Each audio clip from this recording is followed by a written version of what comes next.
De lo legislativo podríamos hablar, Les mencionaba que jurisdicción viene de jurisdictio, es la facultad de decir el de- derecho, ¿ok? sí, por Otra ejemplo. cosa es la administración de justicia, que es propiamente la actividad a la que se van a dedicar los jueces, que es impartir, aplicar la justicia en un caso concreto, en caso de que tengan que dirimir un conflicto. Y esto justamente se tiene que adecuar a un marco de legalidad, que es el actuar de los propios jueces. Y luego empezamos a hablar de competencia, ¿te acuerdas?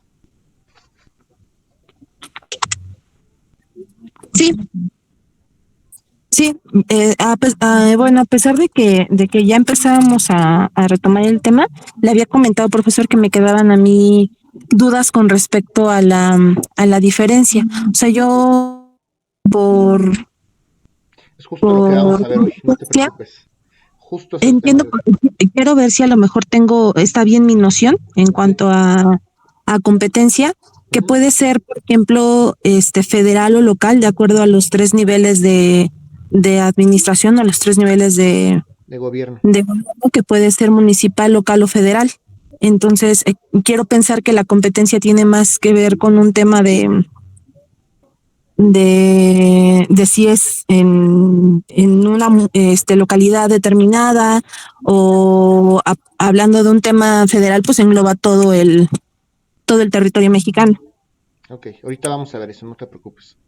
Gracias, profesor. De todas maneras, les comentaba que la competencia la podemos, en principio, dividir en sentido estricto o estricto sensu, el lato sensu, en sentido amplio y desde el punto de vista objetivo y subjetivo. ¿Se acuerdan o te acuerdas de eso?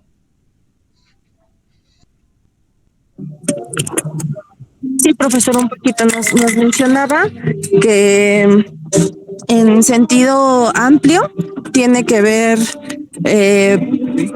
con un tema del juzgado y en estricto sentido, no, perdóneme, era el tema de adjetivo y subjetivo, que cuando es adjetivo, pues nos referimos al juzgado en general y cuando es subjetivo, hablamos de un sujeto determinado, en este caso de un juez en especial. Ok, voy a retomarlo porque es el tema de hoy. Muchas gracias, Olga. Sí. Bueno, ¿alguien tiene alguna duda de lo que vimos la clase pasada?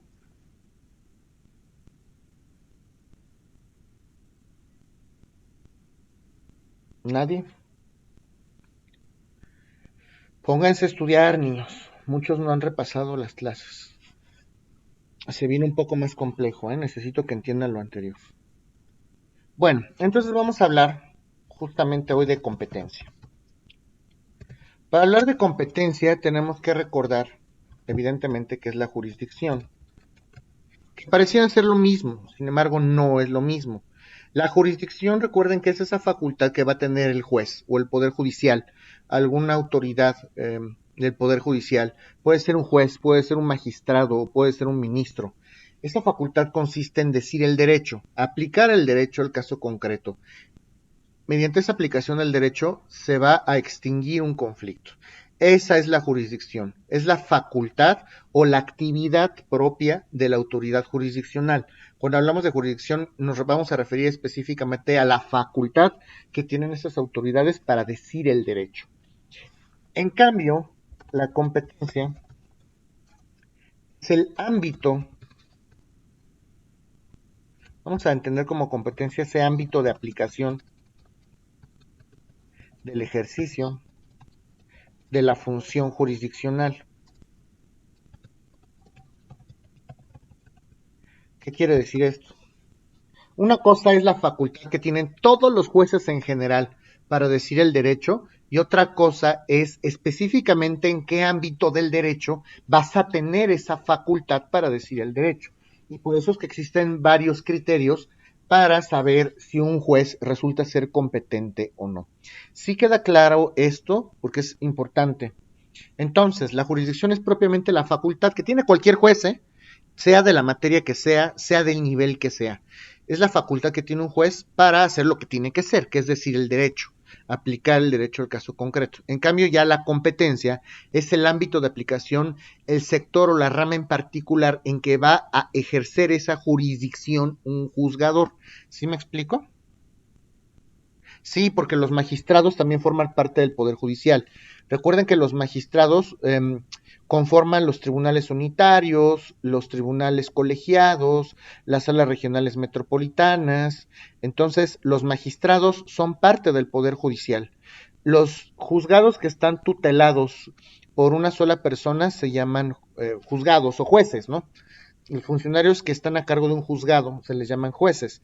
Pero cuando vamos subiendo de jerarquía, cuando la instancia es superior, por ejemplo, una sala civil, una sala familiar, una sala penal, no está conformada por jueces, está conformada por magistrados. Y generalmente estas salas están conformadas por 3 magistrados y las decisiones se toman de manera colegiada. Todos pueden coincidir o alguno no puede coincidir. Si la mayoría coincide, pues ya se aprueba el fallo. Pueden condenar por unanimidad, absolver por unanimidad, o puede uno estar en contra. Si son 2 votos a favor y uno en contra, pues obviamente se va a sustentar los 2 votos a favor. Y los ministros, evidentemente, también forman parte del Poder Judicial. La Suprema Corte de Justicia de la Nación está conformada por 11 ministros, que también aplican el derecho o la ley al caso concreto. Tanto los magistrados como los ministros como los jueces son autoridades competentes para ejercer esa jurisdicción. Todos ellos tienen facultades para decir el derecho. Entonces, que queda muy claro que jurisdictio o jurisdictio, es la facultad para decir el derecho. Esa facultad se puede aplicar en diversas ramas, en diversos ámbitos, en diversas materias. Esa es la competencia, el ámbito en el cual estos diversos personajes o autoridades judiciales van a aplicar o van a ejercer esa función jurisdiccional o esa jurisdicción. ¿Sí me explico? ¿O no? Sí, profesor. Bueno, y entonces podríamos entrar al estudio de la división justamente de esta competencia. Decimos que la competencia puede ser lato sensu, o sentido amplio, o stricto sensu, sentido estricto. Cuando hablamos de la competencia en lato sensu o sentido amplio, nos vamos a referir justamente la competencia en sentido amplio o lato sensu, se va a referir al ámbito en que la autoridad se va a desempeñar. La rama civil, en la rama mercantil, en la rama agraria, en la rama administrativa. Cuando hablamos de la competencia en sentido estricto, en stricto sensu, nos vamos a referir a un órgano jurisdiccional en particular. ¿Ok? Una cosa es hablar de la jurisdicción en sentido amplio, que podemos entender de la competencia. Una cosa es hablar de la competencia en sentido amplio, que podemos entender que es el ámbito general en el que los jueces van a decir el derecho, y otra cosa es hablar de la competencia en sentido estricto, que nos vamos a referir propiamente a un tribunal o a un órgano jurisdiccional en particular, los juzgados de lo laboral, los juzgados de lo mercantil. ¿Ok? Ya estamos hablando de una competencia específica o de un órgano jurisdiccional específico. ¿Hasta aquí tienen alguna duda? Ok. La competencia objetiva se va a referir específicamente al juzgado al que nos vamos a referir. Por ejemplo, el juzgado quinto de lo civil. Quinto de lo civil de la Ciudad de México. ¿Ok? Nos estamos refiriendo a un tribunal sin estar especificando cuál es el juez específico o concreto de ese tribunal. Simplemente nos referimos al juzgado quinto de lo civil. ¿El juzgado tiene competencia? Pues sí, estamos refiriendo a un juzgado que en materia civil va a tener competencia en materia civil. Cuando ya nos referimos a la competencia subjetiva, nos estamos refiriendo al sujeto en particular que ejerce la función jurisdiccional. El licenciado Jorge Ponce Ramírez, que es titular del juzgado quinto de lo civil en la Ciudad de México. En el caso de la jurisdicción objetiva, solo nos referimos de la competencia objetiva, solo nos referimos al juzgado quinto de lo civil, solo al órgano o a la institución concretamente dicha. Y si nos referimos a la competencia subjetiva, ya nos vamos a referir al sujeto que concretamente ejerce esa función jurisdiccional. ¿Sí me doy a entender o no? Profe, perdón, sí lo entiendo, pero en este contexto la jurisdicción va a comprender de la competencia que va a tener el juez ¿cómo decirlo? A ver, O sea, ese comentario me hace comprender que tal vez no entendiste. La jurisdicción, sí, es la simple facultad que tiene cualquier juez, cualquier miembro del Poder Judicial, de decir el derecho. Por el simple hecho de ser un juzgador, que puede ser también un ministro o un magistrado, por el simple hecho de ser un juzgador, ministro o magistrado, por ese simple hecho vas a tener jurisdicción, que es la facultad de decir el derecho. Nada más, lo tienen todos. Y la competencia concretamente es en dónde vas a ejercer esa jurisdicción. ¿Sí me doy a entender? ¿En qué ámbito? sí, ya, el segundo, aparte del ámbito, digamos, el ámbito es la materia que va a atender. Por ejemplo, el ejemplo que usted nos dice es en civil. ¿En Y dónde digamos, significa? Ahorita les voy a explicar. ¿En dónde significa? Por un lado, claro que sí, la materia, pero la competencia se puede dividir de acuerdo a 4 criterios. De acuerdo a la materia, de acuerdo al grado, de acuerdo al territorio y de acuerdo a la cuantía. Es lo que vamos a ver ahorita.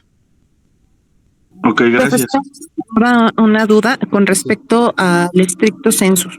Sí. O sea, el lato census ya lo comprendí, pero en estricto, ¿cómo lo podríamos Entender. definir? Ok. Cuando lato sensu es en sentido amplio, o sea, vamos de lo general a lo particular. El lato sensu significa simplemente la facultad que tienes como autoridad para desempeñarte en el ámbito jurisdiccional. Yo cuando nos referimos al sentido estricto, ya nos referimos a un tribunal en particular o alguna materia. Los tribunales federales ya es más concreto que decir una simple facultad de decir el derecho. ¿Sí me explico? Ok, entonces de manera general podríamos referirnos a los tribunales De sin manera, no, en especificar. lato sensu simplemente nos referimos al ámbito de aplicación en que la autoridad ejerce. Nada más vamos a entenderlo como ese ámbito donde pueden ejercer los jueces esta competencia. Así lo vamos a entender. El ámbito en que la autoridad se puede desempeñar puede ser en cualquiera, en civil, mercantil, federal, local, oral, etc. Y ya en estricto sentido ya nos vamos a referir a un órgano jurisdiccional en concreto. Los jueces orales en materia mercantil, ¿no?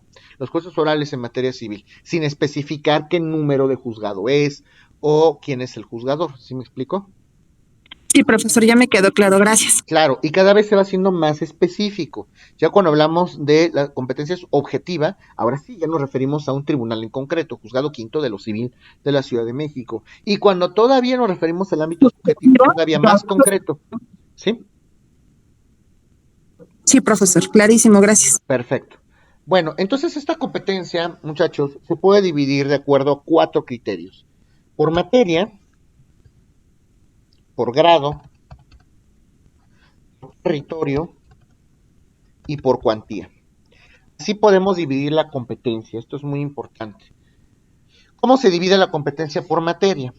Creo que ya se lo imaginarán. Hay jueces que conocen asuntos civiles, hay jueces que conocen en el Estado de México asuntos mercantiles, hay juzgadores, o más bien estos son magistrados, que conocen asuntos administrativos, agrarios.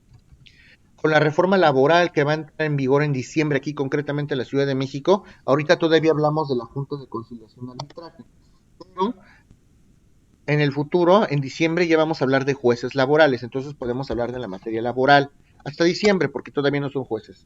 Y podemos hablar también de la materia penal. ¿Me explico? Cuando hablamos de la competencia por materia, nos vamos a referir a una rama específica del derecho. Amparo, que es la materia constitucional. ¿Sí está claro esta de la materia, la competencia por materia? Sí, profesor. Por grado. Recuerden que los tribunales tienen una jerarquía, muchachos. No es lo mismo hablar de un tribunal de primera instancia. Ahorita vamos a hablar de la estructura del Poder Judicial. No es lo mismo hablar de un tribunal de primera instancia a hablar de un superior jerárquico. Por ejemplo, si yo ya les explicaba en la sesión anterior, les di un mapa general de cómo se puede tramitar un proceso ordinario civil. El proceso ordinario civil, el normalito, se tramita ante un juez civil. ¿quién estará arriba o quién será el superior jerárquico del juez civil? ¿Quién será la autoridad jurisdiccional superior al juez civil? Eso sí lo pueden responder. Vamos, yo sé que pueden. Exacto, las salas. Y tiene que ser una sala civil, por supuesto. Tiene que ser de la misma materia. Entonces la sala es el superior jerárquico. La sala está compuesta por 3 magistrados, como les comentaba. Entonces, así, es así como lo vamos a dividir por grado. ¿Ok? Primero están los juzgados de primera instancia. Y arriba están las salas. Así es como podemos dividirlo por jerarquías. También están, por ejemplo, los juzgados de... Eso es otro criterio, ahorita se los voy a explicar. Pero están los juzgados federales, ya lo habíamos platicado. Los juzgados federales, hasta abajo están los juzgados de distrito. Jerárquicamente superior están los tribunales unitarios de circuito, que se llamarán en el futuro, los quieren llamar tribunales de apelación también. Pero arriba están los tribunales unitarios de circuito. Arriba están los tribunales colegiados, es un superior jerárquico. Los tribunales colegiados de circuito. Y arriba de los tribunales colegiados solamente está la Suprema Corte de Justicia de la Nación. ¿Se dan cuenta cómo hay jerarquías en los propios tribunales? ¿Cómo hay grados? ¿Sí me doy a entender o no? ¿Queda claro esto? ¿Alguien tiene alguna duda? Obviamente, para saber qué asuntos puede conocer cada uno de ellos, pues hay que saber derecho, y hay que saber derecho procedimental. Un juzgado de distrito puede conocer juicios federales, un concurso mercantil, un juicio del orden mercantil, un juicio civil federal, un amparo, indirecto naturalmente. Si un juzgado de distrito va a conocer un juicio civil federal y los litigantes tienen que apelar, el superior jerárquico que va a conocer de esa apelación son los tribunales unitarios de circuito. Entonces el grado son esos que menciona. Cuando hablamos de la competencia por grado nos referimos a la jerarquía de los propios tribunales. Hasta abajo, por ejemplo, repito, en este ámbito que son los juzgados federales, hasta abajo están los de distrito, arriba están los unitarios, arriba están los colegiados y hasta arriba, ya no hay nada más, está la Suprema Corte de Justicia de la Nación. En materia local están los juzgados civiles y el superior jerárquico es una sala civil. Siempre hablamos de un superior y de un inferior jerárquico. Por ejemplo, es muy común que vayan a escuchar esto. Vamos a hablar otra vez del ejemplo del juicio civil. Si yo tramito un juicio civil, va a conocer un juez civil de primera instancia. Ese juez civil de primera instancia se le conoce como acuo. Eso también lo van a escuchar mucho. Y el superior jerárquico, que va a ser la sala en este caso, se le conoce como ad quem. ¿Ok? El ad quem es el superior jerárquico. Eso lo pueden llegar a leer en alguna sentencia. ¿Qué es el ad quem? Pues la sala, el superior jerárquico. ¿Qué es el acuo? Pues el inferior jerárquico, el juzgado de primera instancia. Estamos hablando de jerarquías. Eso es la competencia por el grado. ¿Sí me doy a entender o no, muchachos? Sí, profe. ¿Ok? O sea, a ver, Daisy, cuéntame. O sea que, ¿qué?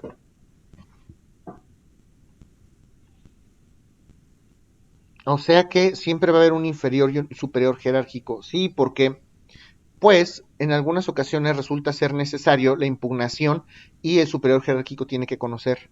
Juzgado de primera instancia es el acuo. Exacto. Y las salas, que son el superior jerárquico, se les conoce como ad quem. Ahora, ojo con lo que me estás comentando.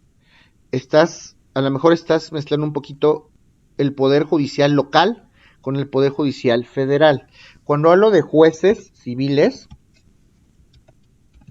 y salas, me estoy refiriendo al poder judicial local. Vamos a hablar del Tribunal Superior de Justicia de la Ciudad de México. El Tribunal Superior de Justicia de la Ciudad de México tiene sus propios jueces, tiene jueces civiles y también tiene superiores jerárquicos, salas civiles, la sala civil, la sexta sala civil, la sexta sala civil de la Ciudad de México. Eso es Poder Judicial Local. Corte A, nos vamos al Poder Judicial Federal, es otra cosa. Hasta abajo están los juzgados de distrito. Después están los unitarios. Arriba están los colegiados. Y arriba está la Suprema Corte de Justicia de la Nación. Pero esto es en materia federal. En materia local hablamos de jueces de primera instancia y el superior jerárquico será una sala. ¿Sí me explico?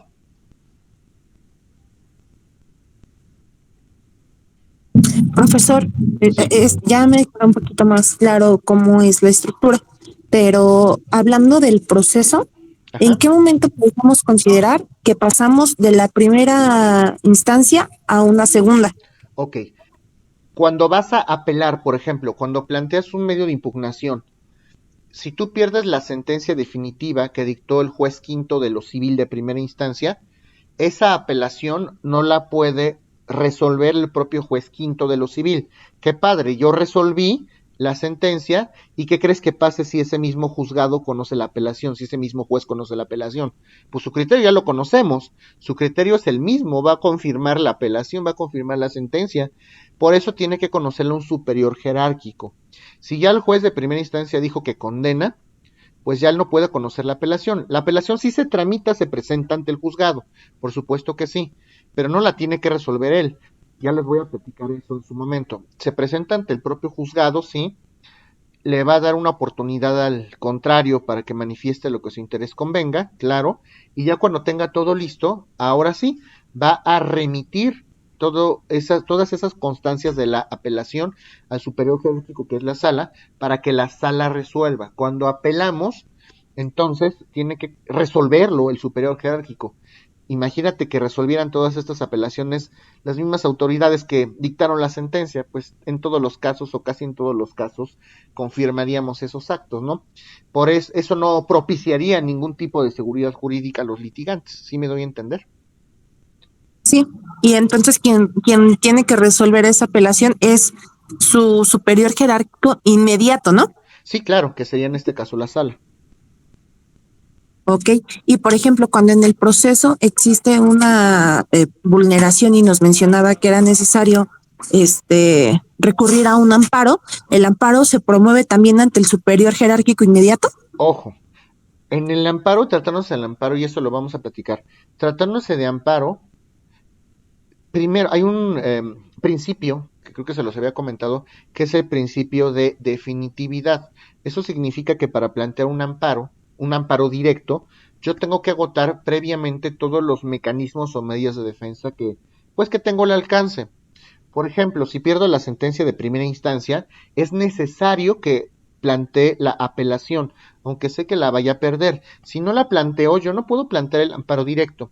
Si yo pierdo ya la sentencia de la apelación dictada por la sala civil, entonces ya no queda ningún medio ordinario de defensa que yo pueda plantear.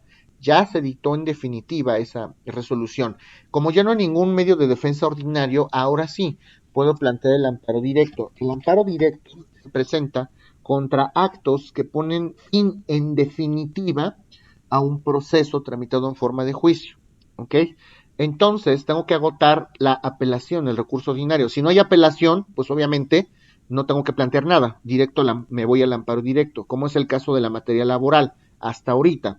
En este momento en la materia laboral no hay ningún recurso que proceda en contra del laudo. Si yo pierdo el laudo, pues luego me voy al amparo directo. Ahora, para plantear el amparo indirecto, que son actos fuera de juicio, por ejemplo, si hay un auto admisorio de pruebas, ¿no? Vamos a pensar que el auto admisorio de pruebas, yo ofrecí una prueba pericial y la prueba pericial me la desechó el juez. Y yo considero que ese desechamiento va en contra de la ley porque sí lo hice bien. Bueno, hay varios tipos de apelación. Eso no lo quiero decir ahorita porque los voy a hacer súper bolas. De tramitación inmediata o de tramitación conjunta. Eso lo vamos a ver más adelante. Pero primero tengo que agotar la apelación. Yo puedo plantear una apelación durante el proceso. Y hay dos tipos de apelación, que básicamente dentro del proceso, una de las apelaciones se puede conocer de manera inmediata. Si son asuntos que que pueden paralizar el proceso o que deben de resolverse antes de continuar con el proceso, pues en ese momento se mandan las constancias a la sala. Pero hay actos que no lo requieren. Hay actos, por ejemplo, esta valoración de las pruebas. Eso no requiere que se paralice el proceso. Entonces, esa es de tramitación conjunta. Lo que voy a hacer es plantear, nada más sin conformarme, porque yo no sé si la valoración de esa prueba pericial, si el hecho de que me hayan admitido o no esa prueba pericial, me va a afectar al momento de que dicte la sentencia definitiva. Lo que hago entonces es inconformarme, y si me afecta la falta de esa prueba al momento de que se dicte sentencia definitiva, pues como ya me inconformé, puedo plantear la apelación contra ese acto, porque sí me afectó. Y si la sentencia se la a favor, pues ya no presento agravios. No sé si me da a entender. Pero tengo que acabar la apelación. Si yo perdí esa apelación, entonces ahora sí, planteo un amparo indirecto porque no sé, porque ese acto no pone fin en definitiva al juicio, a pesar de que son actos que son que están intrínsecamente relacionados con el juicio, estas resoluciones no ponen fin en definitiva a un juicio, como sí lo puede hacer la sentencia de una sala. ¿Sí me doy a entender? Sí, ahorita lo repito, Sheila. ¿Me vi muy técnico o sí me di a entender o hay dudas? Porque creo que los hice más bolas. ¿Sí me di a entender o no? Sí, profesor, digo, si hay dudas, yo creo que conforme vayamos avanzando, como nos decía, vamos a entrar más en detalle, pero igual creo que nos ayuda por lo menos para vislumbrar un poquito más de dónde se debe de llevar cada proceso y en qué momento presentarlos, ¿no? Sí, vamos a tratar de platicarlo de esta manera. Para ahorita también respondiendo a la pregunta de Sheila. Apelación de tramitación inmediata o apelación de tramitación conjunta. Podemos hablar de esos dos tipos de apelación. Imagínense que dentro de un proceso yo estoy alegando que la parte demandada no tiene facultades para acudir a juicio. Ese es un asunto que se tiene que resolver inmediatamente, si no, no tendría sentido continuar con el proceso. ¿Para qué dicto sentencias si tal vez el demandado ni siquiera tenía facultades para comparecer, ¿no? Entonces, ahí se plantea una apelación de tramitación inmediata. Las apelaciones de tramitación inmediata se resuelven, se mandan los actos, la apelación se manda inmediatamente a la sala, vaya, para que se resuelva en ese acto, porque si no se resuelve esa apelación o ese asunto en particular, no podemos continuar con el proceso. En ese momento, si yo ya pierdo esa apelación, lo que procede en contra de la sentencia de esa apelación es un amparo indirecto, ¿ok? No directo, un amparo indirecto, porque no es un acto que ponga fin al juicio, ¿ok? En cambio, la apelación de tramitación conjunta, si considero que algo me afecta, durante el proceso simplemente me inconformo, planteo una inconformidad y ahí la dejo. Oye, juez, no estoy de acuerdo con esto, punto. No planteo la inconformidad, entonces, pues no voy a poder apelar al final del proceso si me afectó ese acto. Tengo que inconformarme durante el plazo de 3 días. Tengo 3 plazos para decir, juez, no estoy de acuerdo. Y así lo dejo lisa y llanamente. Ahorita no te voy a decir por qué, porque todavía no sé si me va a afectar este acto o no. Pero en principio no estoy de acuerdo. Si en la sentencia definitiva sí me afectó, ahora sí, tramito todas esas inconformidades. Imagínense que son como si fueran minas, como si fuera minando mi procedimiento, un campo minado. Yo no voy a detonar esas minas hasta que sea estrictamente necesario. Si la sentencia salió a mi favor, pues ¿para qué voy a detonar las minas, las inconformidades? No tiene caso. Si la sentencia salió en contra porque si alguna de esos actos afectó mi esfera jurídica, pues detono todas las minas y al final, en la sentencia definitiva, por eso se llama de tramitación conjunta, expreso los agravios de todas y cada una de las inconformidades que planteé en el proceso. Ahora sí, debiste haber emitido la pericial por esto, debiste haber hecho caso con el testigo por esto, etcétera. Y eso se conoce de manera conjunta por el superior jerárquico. Y ahora sí, vamos a ver si afecta o no el sentido de la sala de la sentencia de la sala. Ya me di a entender un poquito mejor. De todas maneras, lo voy a explicar en el futuro, ¿eh?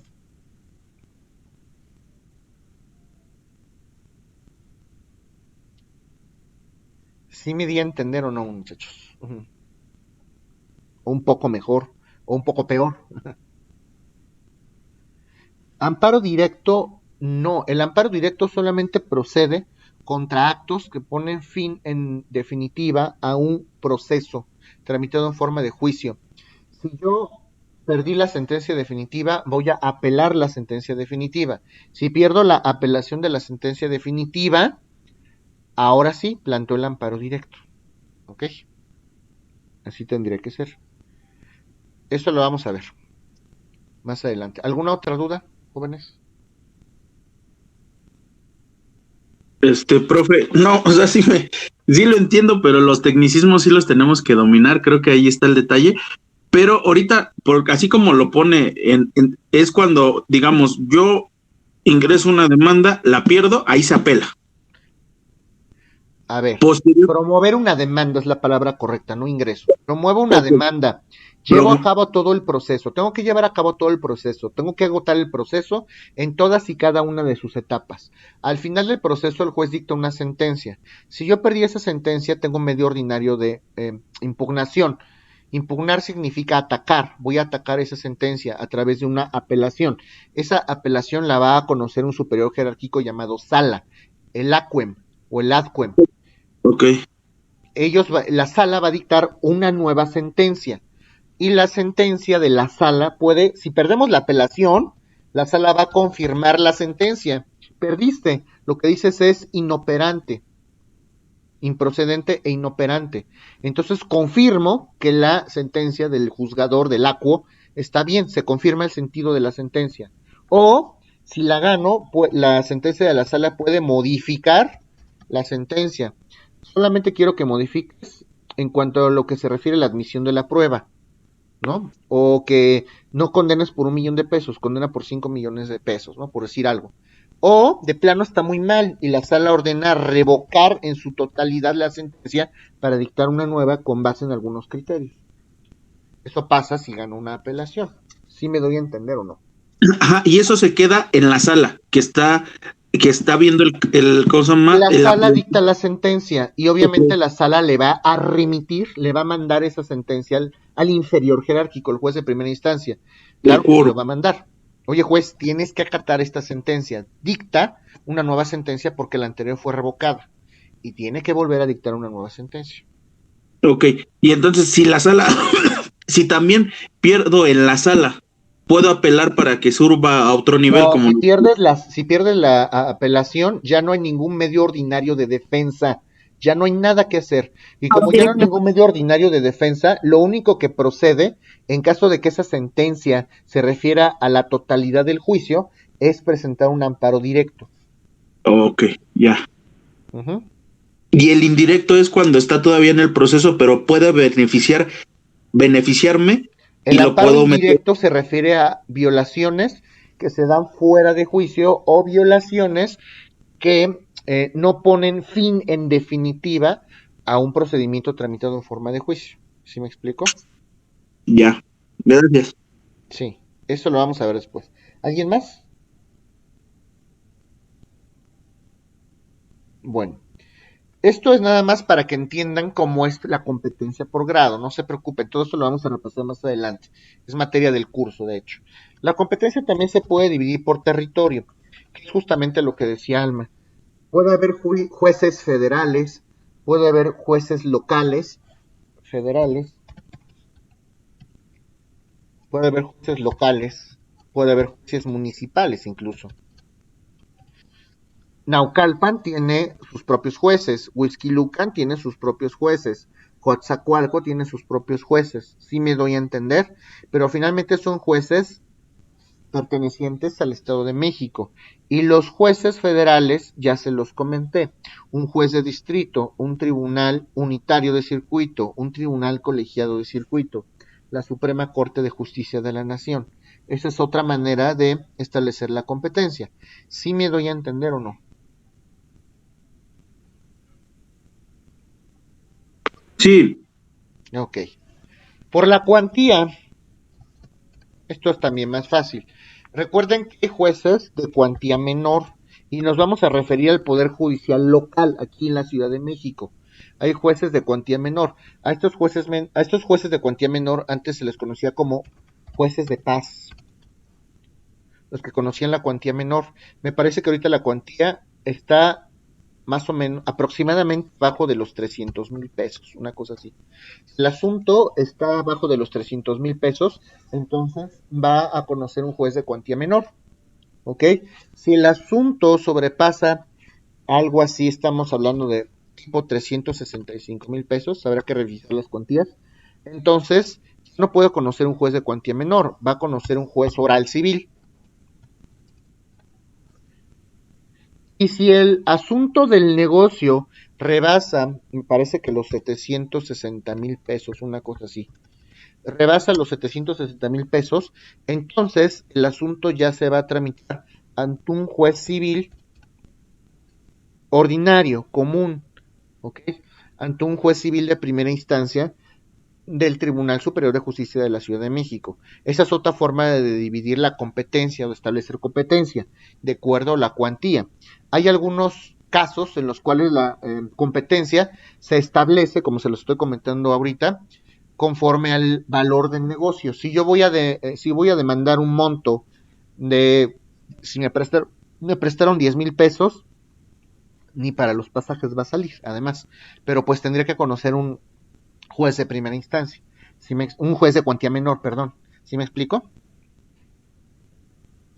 Si yo voy a demandar que un adeudo de 1,000,000 de pesos, pues tiene que conocer un juez civil de primera instancia. ¿Sí está claro este territorio, esta regla de competencia o no? El tercero, por favor. Ok, les comentaba que si el asunto está arriba, alrededor de los 760,000 pesos, va a conocer un juez civil de primera instancia, normalito, de esos que están en Niños Héroes, aquí en la Ciudad de México, juez civil de primera instancia.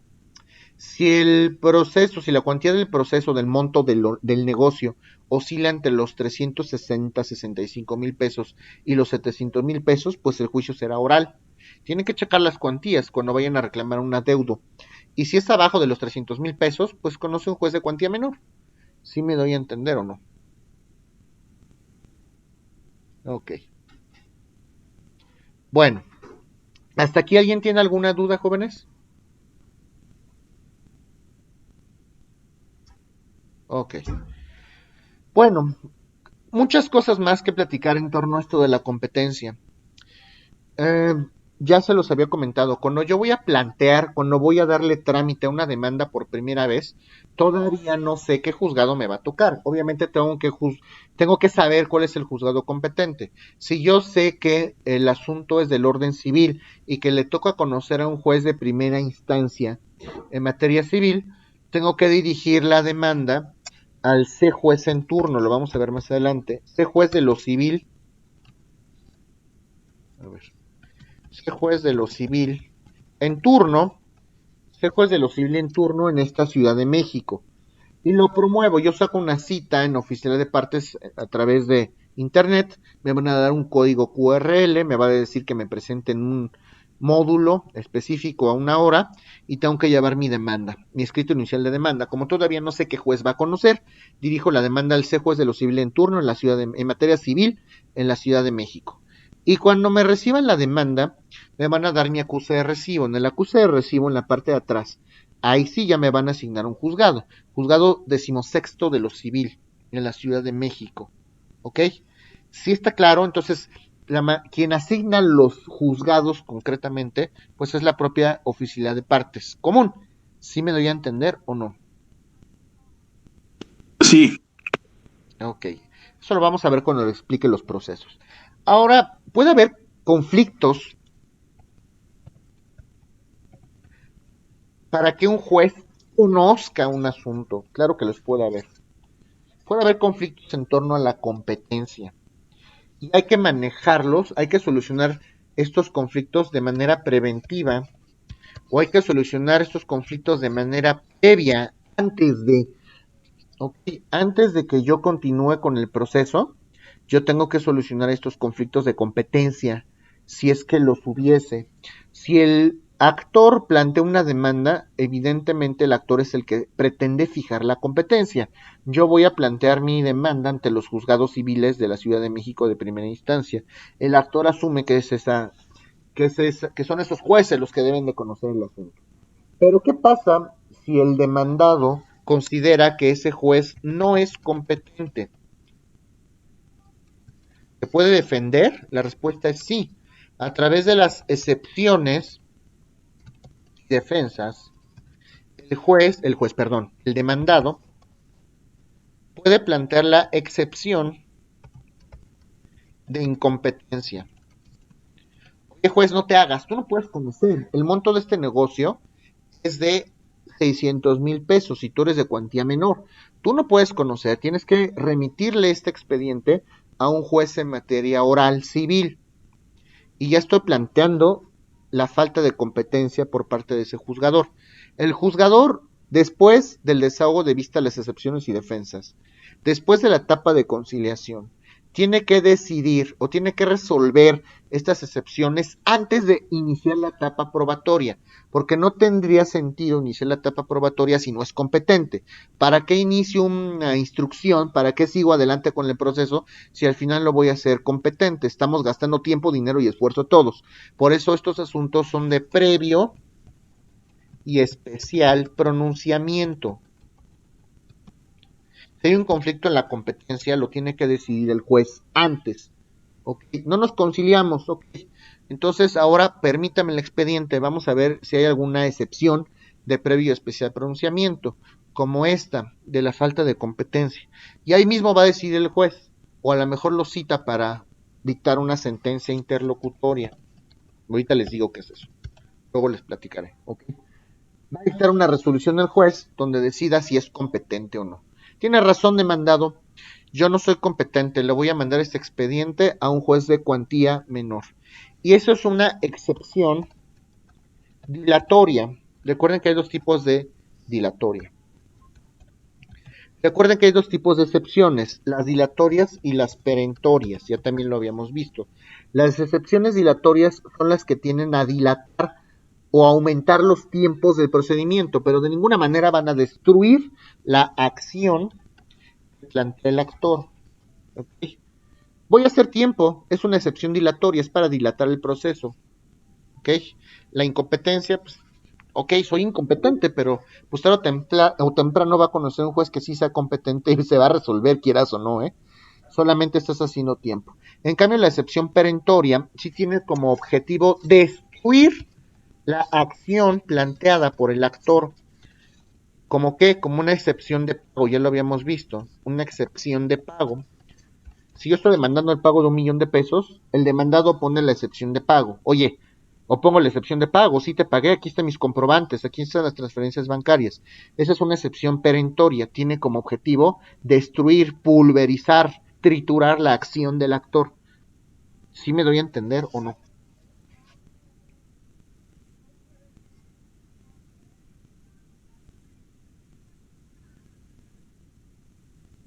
¿Hasta aquí alguien tiene alguna duda? No puedo seguir adelante si no me entienden, niños. Así que díganme, por favor.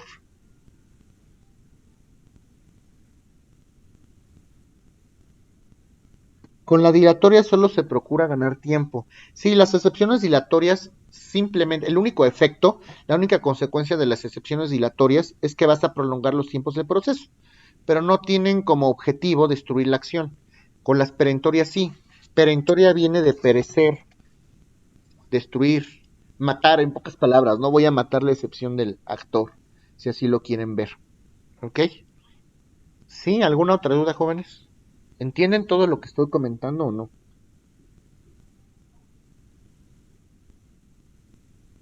Ok. Bueno, se pone más interesante ese tema. ¿Qué pasa si el juez es imparcial? ¿Qué pasa si el juez conoce al actor, conoce al demandado, tiene parentesco con el abogado de la parte actora, parentesco con el abogado de la parte demandada? ¿Qué pasa si el juez es pariente? O es más, ¿qué pasa si el juez tiene coraje o rencor por alguna situación en particular contra alguna de las partes, actor o demandado, ¿puede conocer el asunto? No, porque existe un conflicto de interés. Es correcto, no. A eso se le conoce como impedimentos. Existe un impedimento. Eso se llama impedimento. Ese conflicto de intereses que le llaman ustedes, se le conoce como impedimento. Si hay algún acto o alguna razón por la cual el juez no pueda ser objetivo en el proceso, existe un impedimento y ese impedimento hay que hacerlo valer. Cualquier circunstancia que permita que el juez actúe de manera parcial, es decir, a favor de alguna de las partes, se le conoce como un impedimento. Y vamos a plantearlo de la siguiente manera. El juez puede ser un juez objetivo, puede ser un juez prudente, recto, ético, y a lo mejor el juez se da cuenta de que una de las partes es su pariente o alguna de las partes fue su contrario en algún proceso, qué sé yo, ¿no? Entonces el juez dice, a ver, pues aquí puede malinterpretarse, yo no puedo ser competente. Cuando el propio juez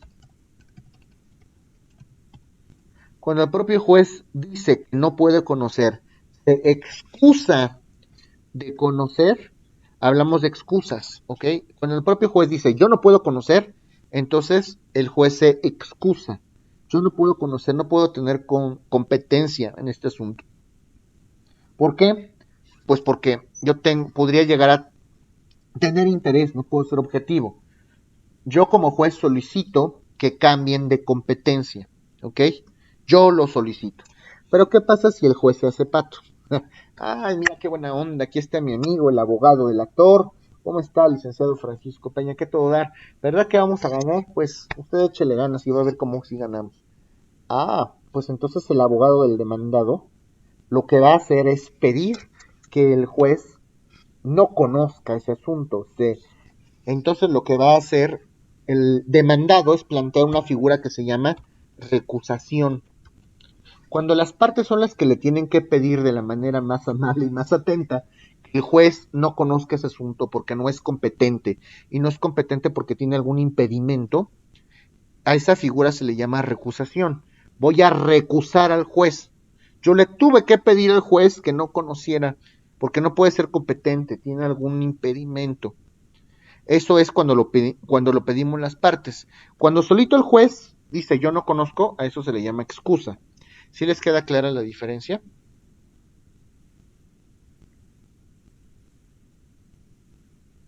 Sí, profesor. Bueno. Y vamos a hablar entonces de algunos conflictos de competencia.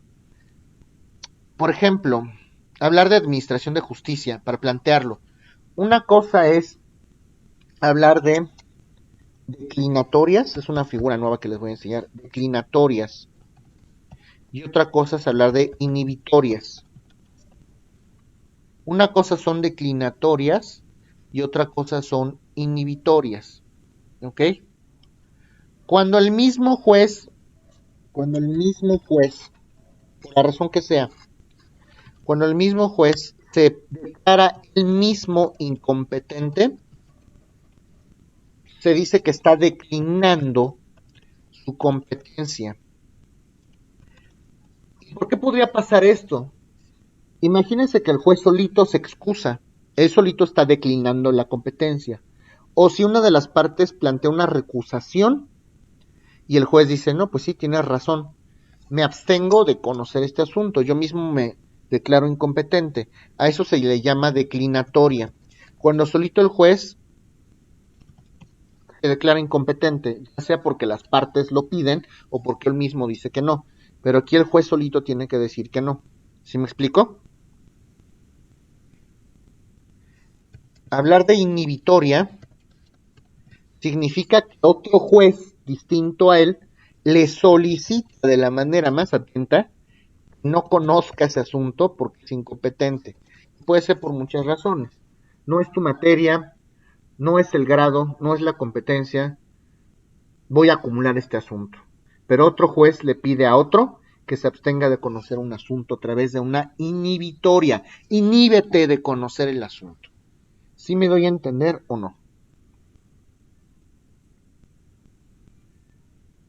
¿Alguien tiene alguna duda? ¿Podría repetir la declinatoria, profesor, por favor? Sí, por supuesto. Cuando el juez él solito, por mutuo propio, decide declararse incompetente, ya sea porque él solito, a través de una excusa, se declaró incompetente, o porque alguna de las partes lo solicitó a través de la recusación, eso se llama declinatoria. El juez está declinando la competencia, porque él mismo detectó que puede ser incompetente y argumentó con base en una excusa, o porque alguna de las partes se lo solicitó a través de la recusación. ¿Ok? Cuando otro juez u otra autoridad jurisdiccional le pide a otro juzgador que no conozca un asunto por alguna extraña razón, eso se llama inhibitoria. Inhíbete de conocer este asunto porque no eres competente. ¿Sí me explico? Sí, profesor, muchas gracias. En este caso, la recusación se presenta ante quién, ante el mismo juez, Sí, ante el ante el mismo juzgado. juez. Es correcto, la recusación se plantea ante el mismo juez. Perfecto. Incluso Y la si se declara, incompetencia, fíjense bien, incluso la incompetencia, es como les comentaba, la excepción de incompetencia la plantea el propio demandado al momento de contestar la demanda, ante el propio juez, evidentemente, y ahí el juez se puede declarar incompetente. Si nosotros tenemos razones para pedirle, para recusar al juez porque no debe de conocerlo y no quiere hacerlo, pues ya acudimos al superior jerárquico, evidentemente, ¿no? a ver, pues, yo tengo, por ejemplo, una situación cuando nos pidió nuestro maestro de Derecho Civil que leyéramos el caso del Hotel Mayan Palace. Parte de lo que contestaban en la demanda eran que el juez ante el que se había pues iniciado el proceso por parte de la parte actora, lo habían hecho en Ciudad de México, cuando no habían ocurrido los hechos ahí. Entonces ellos decían que no tenía competencia en cuanto al territorio, pero como ellos habían continuado en el proceso, entonces supongamos que ya no aplicaba esto que ellos pedían, ¿no? Porque Sí, ellos habían claro, eso continuado. es importantísimo. Es que bueno que habla de daño moral, sí, debe de ser de daño moral, ¿no? Tengo un asunto muy bueno de daño moral, sí, por supuesto.